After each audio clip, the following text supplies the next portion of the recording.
खंडेराजुरी येथे या वर्षावासाच्या निमित्त आम्ही धम्मभूमी गोगवाड येथून प्रत्येक दिवशी प्रत्येक गावाला, कारण या वर्षावासामध्ये वर्षा आणि वास काय असतं, 2600 वर्षापूर्वी ज्या तथागताने आपल्याला जो धम्म दिला, जो सद्धम्म दिला आणि तो स्वतःच्या प्रज्ञेतनं तो धम्म आम्हाला या विश्वाला दुःखमुक्तीच्या मार्गासाठी आम्हाला तो धम्म दिला आणि स्वतः दुःखमुक्त झाले. आणि ज्या वेळेला हे वर्षावास यायचे त्यावेळेला सगळ्या भंतेंना, सगळ्या भिक्खूंना, कारण आता पाऊस कमी आहे, त्यावेळेला पाऊस खूप राहायचं आणि अंगावर एकच चिवा राहायचं आणि त्याच्यासाठी गरम असावं, थंडीमध्ये बिमार पडू नये याच्यासाठी एकत्र राहण्याच्या या क्रियेला, 3 महिन्याच्या या क्रियेला वर्षावास म्हणतात. म्हणजे या पावसाळ्याच्या दिवसामध्ये एकत्र राहा, त्याला वर्षावास म्हणतात. आणि त्यावेळेला 3 महिन्याचा उपवास असतोय आणि हे आपल्याला तर माहीतच नसेल किंवा माहीत नाहीये.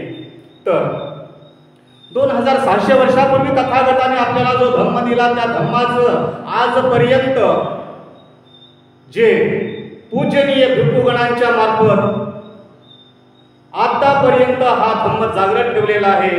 आणि त्याच पद्धतीनं स्वतःला पूर्ण समर्पित करून बाबासाहेबांनी या बौद्ध धम्माला आमच्यापर्यंत आणलेलं आहे आणि त्यांनी त्या धम्माचं पुनरुज्जन केलेलं आहे. म्हणजे परत पाणी टाकून जसं पालवी फुटावी त्या पद्धतीनं बाबासाहेबांनी या सगळ्यांना आम्हाला त्या धम्माच्या वाटेवर नेलेलं आहे. पण आज अशी परिस्थिती आहे की या ठिकाणी जेव्हा धम्म प्रवचन हे जेव्हा होत असतं तेव्हा आवर्जून यायचं असतं, पण आज आपले बरेच काही गोष्टी आहेत असू द्या. तर आज आपल्याला धम्म म्हणजे काय हेच कळलं नाही अजून. मग धम्म जर कळायचा असेल तर काय करावं लागेल? पहा, एक तर धम्म अनित्य आहे, धम्म अनित्य आहे आणि धम्म हे कुशल जीवन जगण्याचा एक मार्ग शिकवतो आम्हाला, एक दुःखातून मुक्त होण्याचा मार्ग दाखवतो आम्हाला. आपण प्रत्येक दिवशी सकाळी उठलं कुठं ना कुठं हात जोडतो आणि हे असल्या हे तसल्या आम्हाला माझ्या संसारामध्ये लेकरं बाळ, माझा नवरा, माझं घर, माझं हे माझं ते सुखी ठेव, कुठं तरी हात जोडतो. बरोबर आहे. तर आज आम्हाला ज्या ठिकाणी सुख भेटायचं होतं त्या ठिकाणी आम्ही शोधत नाही आणि ज्या ठिकाणी आम्हाला जायचंच नाही त्या ठिकाणी मात्र आम्ही आवर्जून जातो आणि काय काय कर्मकांड करतो. ज्या ठिकाणी माणसात माणुसकी शोधत नाही तिथं तुम्ही दगडाला डोकं हाणून तुम्ही म्हणता की मला सुखी ठेव. अरे ज्या दगडाला तुम्ही एका माणसानं घडवलं, हातोडा छन्नी घेऊन ठोके मारून त्याला आकार दिला आणि त्याच दगडाला तुम्ही कुठं तरी एका हॉलमध्ये ठेवले, थोडंसं काही लावलं की उलट त्यालाच तुम्ही मागता. ते काय देईल बाबा? काय देईल तुम्हाला? तुम्हीच बनवलेलं दगड आहे ते, तुम्हीच त्याला आकार दिलेला आहे. मग तुम्हीच आकार दिल्यानंतर जाऊन त्याच्या समोरच तुम्ही डोकं फोडता. मग हे आपण आपलं सुशिक्षित लोकांचं काम आहे का? मग सुशिक्षित आपण जर असून जर असं करत असेल तर मग त्याला काय म्हणावं लागेल? बरोबर आहे. ज्या दगडाला तुम्ही 8-10 हात बनवता आणि त्याच्याच हातात कुठं काय देता, कुठं काय देता, कुठं काय देता आणि त्यालाच जाऊन म्हणता हे देवा मला फलाण्याने मला खूप सतवले, त्याला असं करून टाक. बघा, म्हणजे आपलेच चुका आपण कुठं चुकतोय हेच मला दाखवायला लागलोय की माझ्या संसारात सुखी ठेवण्यासाठी तू मला सुखी ठेव, मी तुला कोंबडं कापतो, मी तुला इथून गेल्या गेल्या बकरं कापतो, इथून गेल्यानंतर हल्या कापतो. लक्ष्मीचं सण हल्याच कापतात. होतंय का लक्ष्मीचं सानिध्य? होतंय का? खरं सांगायचं नाही तर खोटं बोलायचं नाही, धर्माच्या भूमीमध्ये खोटं नाही बोलायचं. होतंय का? होतंय ना? तर मला सांगा, ज्या प्राण्यांचं तुम्ही हिंसा करता त्या प्राण्यालाही कधी वाटलं असेल की मीही 4 दिवस सुखानं जगावं? त्या प्राण्याला असंही वाटलं असेल की मीही कुठंतरी असं राहावं तसं राहावं, 4 दिवस जीवन जगावं, वाटलं असेल का? आज तुम्ही मार्केटला जाता, मार्केटला जाऊन त्या बकऱ्याचा कान धरता आणि वडत आणता, त्यावेळेला ते बकरं सुद्धा ओरडतं की मला पाठीमागच्या मालकानं मला पोटाला काही खाऊ घातला नाही, कमीत कमी हे घेऊन चाललंय मालक, यानं तर माझ्या पोटाला 4 काहीतरी खाऊ घालत. ते आशेनं तुमच्या पाठी येतं आणि घरी आल्यानंतर त्याच्या डोक्यावर पाणी मारायचं, त्याला काहीतरी लावायचं, खाली पाडायचं, त्याच्या नरड्यावर पाय द्यायचं आणि चालवायची सुरी. बरोबर आहे? काय म्हणत असेल बरं त्याचा एक जीव? कल्पना करा काय म्हणत असेल. सांगू शकाल का? आणि हेच जर या मानव जातीला जर असं बली द्यायचं जर असतं तर त्या वेळेला माणसाला काय वाटलं असतं? बरोबर आहे का नाही? दादा तुम्हाला म्हणतो बरोबर आहे. पण आपण सगळं कळतं पण वळत नाही. आमच्या कुठं डोईवरती काहीतरी ठेवलेलं आहे हजारो वर्षापासून. मग त्याला बदलायचं म्हणजे काय करावं लागेल? आपलं स्वतःचं मन बदलावं लागेल. स्वतःच्या मनातून निर्माण व्हायला पाहिजे. आपले डोळे, आपल्याला डोळे दिले चक्षु आहे, हे सत्य आहे का खोट आहे हे जर आम्हाला समजलं तर खरंच तुम्ही बुद्धाच्या वाटेने निघाला. पण हे बघायचं तुम्हाला आवश्यकता नाही. खायला भेटते ना, प्यायला भेटते ना. मग याच्यासाठी जर आपण सुखात जर आपलं जीवन जगायचं असेल तर पहिल्यांदा पंचशील पालन केलं पाहिजे. मग आम्ही म्हणतो कुठल्या तरी लग्न कार्यात जातो, मंगल कार्यालयात जातो, मंगल परिणयात जातो किंवा कुणाच्या बड्डेला जातो, काही जातो, कुठेतरी भंते आले असतील किंवा एखादे बोधाचारी आले असतील आणि त्यांनी तुम्हाला म्हणतात नमो तस्स भगवतो वरतो बुद्धं शरणं गच्छामि धम्मं शरणं गच्छामि पाणाती पाता वीरमणे सिक्कापदं समज म्हणतात. अर्थ काय माहित नाही. मग जोपर्यंत तुम्हाला अर्थ माहित नाही तोपर्यंत तुम्ही त्याचं आचरण तसं करू शकाल. मग आचरण जर माहीत करून घ्यायचं असेल तर पहिले बुद्ध विहाराला यावं लागेल. मग तुम्हाला तुमचं जीवन सुखकर करायचं असेल, तुम्हाला तुमच्या जीवनात तुमच्या घरात सगळ्यात शांती समाधान जर मिळवायचं असेल तर बुद्ध विहारात यावं लागेल. आणि बुद्ध विहारात आल्यानंतर असे कोणी भंते आले असतील किंवा तुमचे बोधाचार्य असतील त्यांच्याकडनं हे ऐकून घ्या. पण आम्हाला तेवढं वेळ नाहीये, चव्हाट्यावर बसलो एकमेकाच्या मापा काढत. पण बुद्ध विहारात यायची गरज नाही. कसलं आपलं हे जीवन? जे असलं जीवन हे कुत्रे मांजरं सुद्धा जगतात. त्या जगण्याला अर्थ नाही. कुठं तर आपण जर स्वच्छ मनाने जर जगलो तर कुणीतरी तुम्हाला उद्या या ना बसा नाही ते खुर्ची उडून देतील, मान मर्यादेनं तुम्हाला बोलत राहतील. म्हणून याच्यासाठी पंचशील पाळावं लागेल. आणि पंचशील पाळल्यानंतर मग त्या ठिकाणी घरातली बायको जर असली किंवा आई असली, वडील असले, बहीण असेल, भाऊ असेल, अरे माझा भाऊ सुपारीचं खाण सुद्धा खात नाही, एवढा चांगला आहे त्याचं, असं काही सुद्धा खात नाही.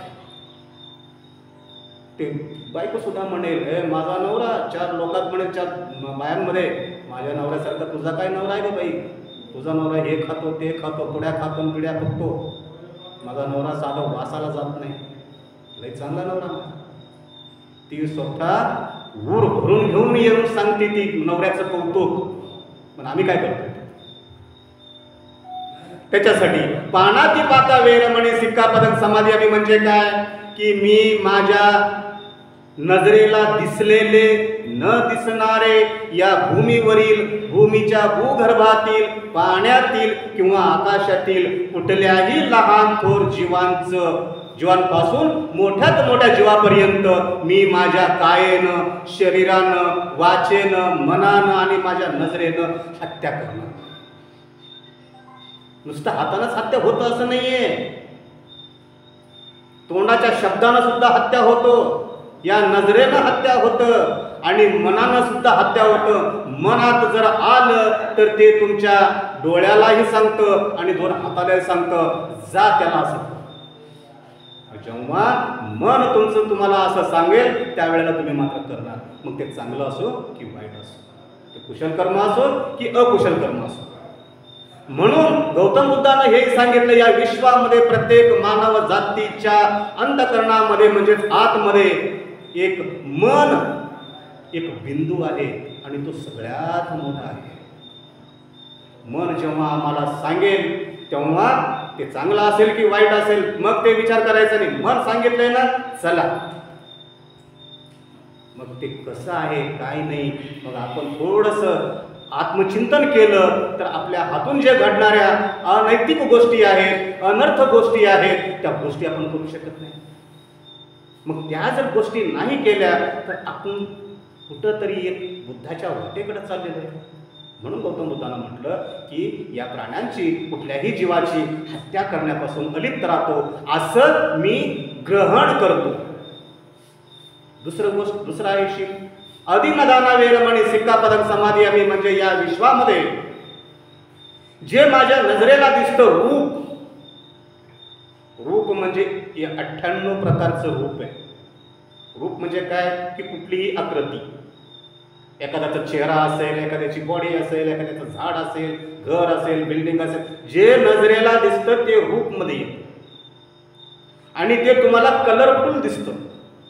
कुठलंही असा विश्वामध्ये एक जागा नाही किंवा वस्तू नाही की ज्याला कलर नाही. प्रत्येकाला कलर आहे. मग हे कलरला आम्ही काय करतो, त्याच्यामध्ये आम्ही इन्व्हॉल्व होतो, त्याच्यामध्ये गुंततो. त्याच्यात गुंतल्यामुळं काय होतं की तिथं कुठं ना कुठं आपल्या हातानं वाईट कृत्य करतो. म्हणून मनाला कंट्रोल ठेवणं आपल्या हातात आहे. दुसरी गोष्ट, मी चोरी करणार नाहीये. ते कोणीतरी कोणाचा जो सामान असणार आहे आणि त्याच्यामुळे त्याचं कोणातरी मालक असणार आहे आणि त्याला विचारल्याशिवाय, त्याचं संमती असल्याशिवाय किंवा त्याचं होकार असल्याशिवाय त्या वस्तूला आम्ही हात लावत नाही, कारण ते माझं नाही. म्हणून चोरी करायची नाही. तिसरं शील सांगतं, कामेसु मिच्छाचारा वेरमणी सिक्कापदक समाधी आम्ही, म्हणजे मी माझ्या नजरेनं, माझ्या कायनं, वाचेनं, मनानं मी कुठल्याही रूपाला बहाळणार नाही किंवा कुठल्याही रूपाशी मी व्यभिचार करणार नाही किंवा मी कुठल्याही व्यभिचार करणाऱ्यांना सपोर्ट करणार नाही. मी कुणालाही व्यभिचार करणाऱ्यांना सपोर्ट करणार नाही किंवा सहमती देणार नाही किंवा माझ्या घरामध्ये माझा नवरा असेल किंवा माझी पत्नी असेल याच्याशिवाय बाहेरील विश्वामध्ये, जगामध्ये एखाद्या नारीला असेल किंवा एखाद्या पुरुषाला असेल वाईट नजरेनं पाहणार नाही किंवा व्यभिचार करणार नाही. हे तिसरं शील आहे.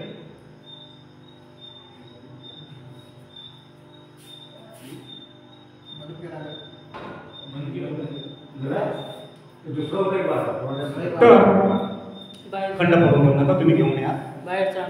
तर हे मी व्यभिचार करणार नाहीये म्हणून आपल्या आत्मचिंतनानं ते ओळखून आपण काय करायचंय की या रस्त्याला जायचं नाही.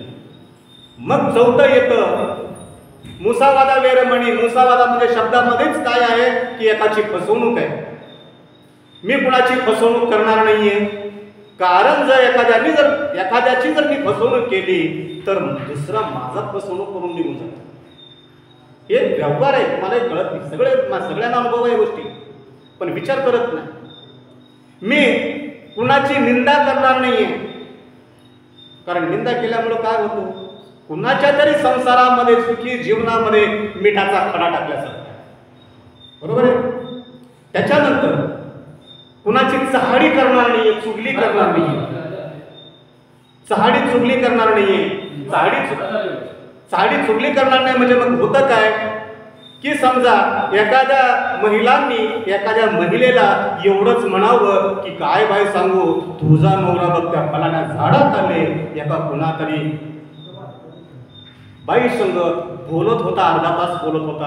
एवढंच सांगा, त्यांच्या घरामध्ये बिगर माचीसची आग लागते, त्यांच्या संसार संपून जातं तरी ती आग विझत. मग हे कुणाचं चांगलं आहे का? मग ह्या गोष्टीपासून आपण अलिप्त राहायचंय. त्याच्यानंतर 5वं शील आहे सुरा मेरय मज्ज पमाद ठाणा वीरमणी सिक्कापदं समाधी. आम्ही काय म्हणतो की माझ्या बुद्धीला, ऐका लक्षात ठेवा, माझ्या बुद्धीला तत्काल भ्रष्ट करणार, बुद्धिहीन करणार अशी कुठलीही नशाबाज मी करणार नाही. मग त्याच्यामध्ये दारू आहे, शिंदी, गांजा, तंबाखू, सिगरेट, बिडी, अजून काय काय आहे. तर ह्या गोष्टीची खूप मोठी लाईन आहे.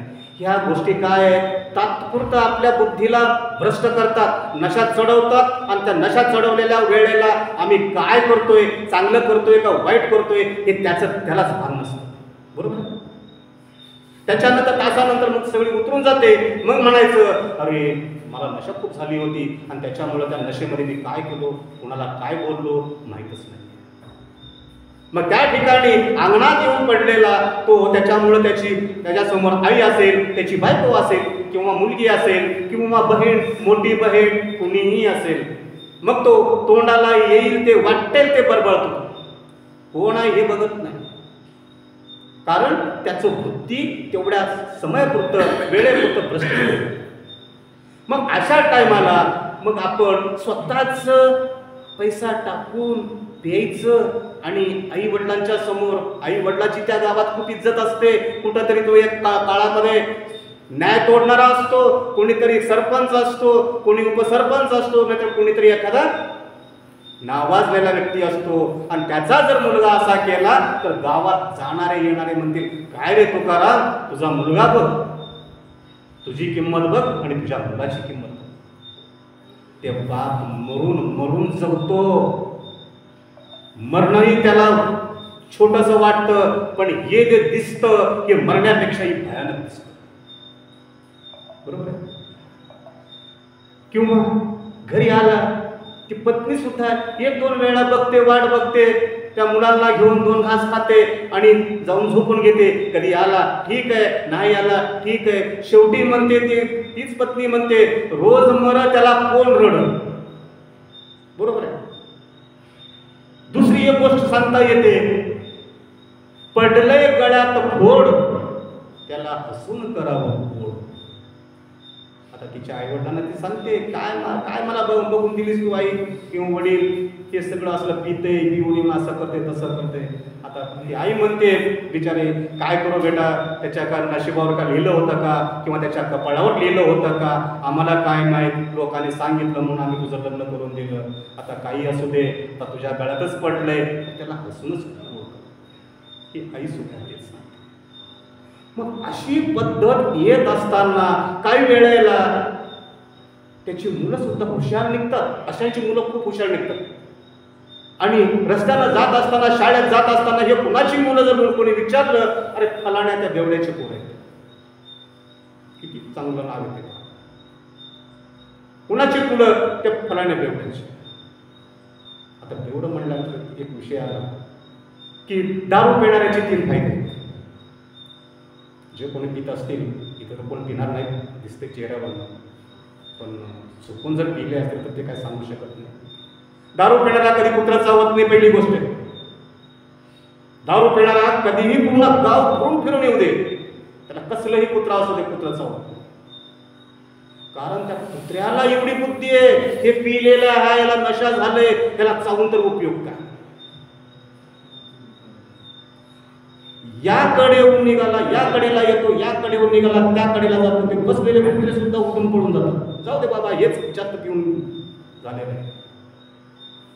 दुसरं, त्याच्या घरात चोरी होत नाही. कधी चोरी का होत नाही की तो स्वतःच्या खिशातनं एकदा त्याचा दोस्त त्याला पाजवून त्याला सोडून दिलेला असतोय, दुसऱ्या वेळेला पैसे नसतात, ते दोस्तही येत नाही. मग ह्या काय करतो, खिशात टाकतो, पिऊन येतो. खिशात पैसे नसतील, दोस्तांना उधार मागतो. दोस्तांजवळही नसेल तर शेवटी जाता जाता कुणाचं पुराण उघडं दिसलं, एखादा कोंबडा उचलतोय ना, तर एखादा बकऱ्याचं पिल्लू उचलून घेऊन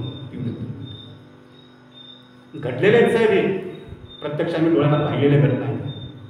तर तिसरा, मग अशा लोकांचं जागा कुठे झोपायची, कुठं तर त्या दारूच्या दुकानासमोर, अन्यथा त्या रोडच्या कुठं साईडला गडरीला, नाहीतर कुठंही घरासमोर कोपऱ्याला इकडं तिकडं पडते. काय कमवलं बरं सांगा. या जीवनामध्ये येताना फक्त स्वच्छ श्वास घेऊन येतो, जीवन जन्म घेतो, त्यावेळेला त्याचं नाव नसतं. आणि जाताना मात्र नाव असतं, पण स्वच्छ श्वास पहिलेच गेलेला असतं. बरोबर. आणि ज्या वेळेला तुम्ही एवढं पोटांना तिडे पाडून तुम्ही कमवून घरी आणून तुम्ही घर एवढं मोठं सरंजाम केलेलं असतं, पण शेवटी त्या कफनाला सुद्धा खिसा नसतं, 1 रुपये घेऊन जात नसतं. त्याच्यासाठी जीवन जर जगायचं असेल तर पहिले तुमच्या मनातलं मी आणि माझा हे अहंकार काढा. जेव्हा तुमच्याकडे जास्त पैसे येतील तेव्हा मात्र माणसाचा एक स्वभाव आहे, त्याला अहंकार येणार, गर्व येणार. आमच्या समाजात मी श्रीमंत आहे, आमच्या समाजात माझ्याकडे 4 गाड्या आहेत, आमच्या समाजात सगळ्यांपेक्षा माझ्याकडे 5 बिल्डिंग आहे. काय करणार आहेस बिल्डिंग घेऊन, जिथं तू समाधान नाहीयेस, एवढं करून सुद्धा तू समाधान नाहीयेस, मग हे जीवन तुला काय उपयोगाचं.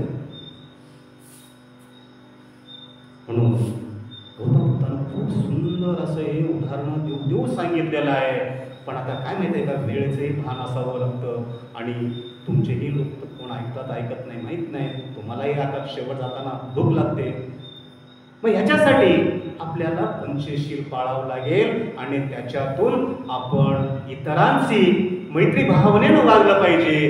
म्हणून गौतम बुद्धानं सांगितलंय की मैत्री भावना जागृत ठेवा, एकमेकाबद्दल द्वेष पाळू नका, एकमेकाबद्दल राग पाळू नका, एकमेकाबद्दल वैरत्व पाळू नका. अवेरेन वेराने संबंधित पुदाचलन अवेरेनच संबंधित यस धम्मो विसुद्धी आहे. काय म्हणते धम्म? वैरानं वैर कधी होत नाही. वैरानं परत वैर वाढतं, पण त्या वैरत्व आलेल्या माणसाला जर आपण प्रेमानं जर 2 गोष्टी बोललं तर तो माणूसही म्हणतो, अरे याला एवढं बोललं परवा, त्याला काहीच काही वाटलं नाही, अजून परत येऊन आज माझ्यासंग बोलतो. म्हणतोय का नाही? काय होई नाही हाही नाही, तुम्हीच सांगा, तुम्हीच हो म्हणा, तुम्हीच नाही.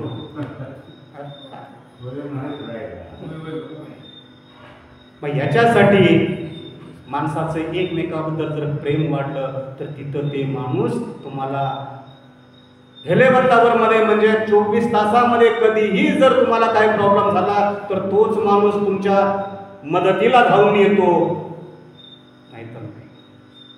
याच्यासाठी आपल्याला काय करावं लागेल, आपल्याला दानधर्म करावं लागेल. याच्यासाठी कारण हा धम्म हा दानावर आधारित आहे. गौतम बुद्ध जेव्हा ज्ञानप्राप्ती झाली तेव्हा अनाथपिंडकाचं दान होतं, बिंबिसाराचं वेळुवन दान होतं, त्याच्यानंतर मिगर मातेचं दान होतं, त्याच्यानंतर पुढं सुजाताची खीर दान होतं, त्याच्यानंतर चुंदाचं जेवण दान होतं, त्याच्यानंतर मग सम्राट अशोकांचे 2 लेकरं बुद्धाच्या आहारात दान करून टाकले. एक श्रीलंकेला होती संघमित्रा आणि एक जपानला होते महामहेंद्र. तर मी श्रीलंकेला 1 वर्ष राहून आलेलो आहे, तर तिथलं त्यांचं बघितलं तर अक्षरशः भूक लागत नाही. आणि भारतात जन्मलेला बुद्ध बाहेर गेला, त्यांनी एवढं उचलून धरला. आणि आमच्या भारतात जन्मलेला बुद्ध अजून आम्हाला कळत नाही, आमच्यासारखी दुर्दैव कोणी नाही.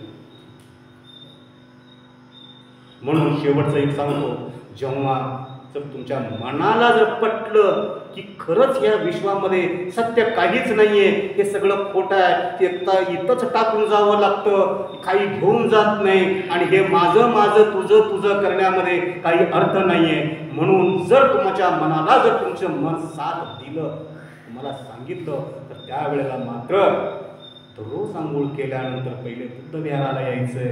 बुद्ध विहाराला आल्यानंतर 2 अगरबत्ती असतील किंवा 2 फुलं असतील किंवा एखादी मेणबत्ती असेल, इथं लावून पंचांग प्रणाम आता केल्यासारखं पंचांग प्रणाम करून जर तुमच्या कामाला जर हात लावला तर यश नाही आलं तर हे भंतेचं शब्द खोटं ठरतं. हे मात्र ध्यानात ठेवा. आणि याच्यामुळं कुणीही असेल, आई माई ताई आता वगैरे भाऊ बाप कुणी असतील, पहिल्यांदा बुद्ध विहारात यायला पाहिजे हे आपल्या मनाला ठरवलं पाहिजे.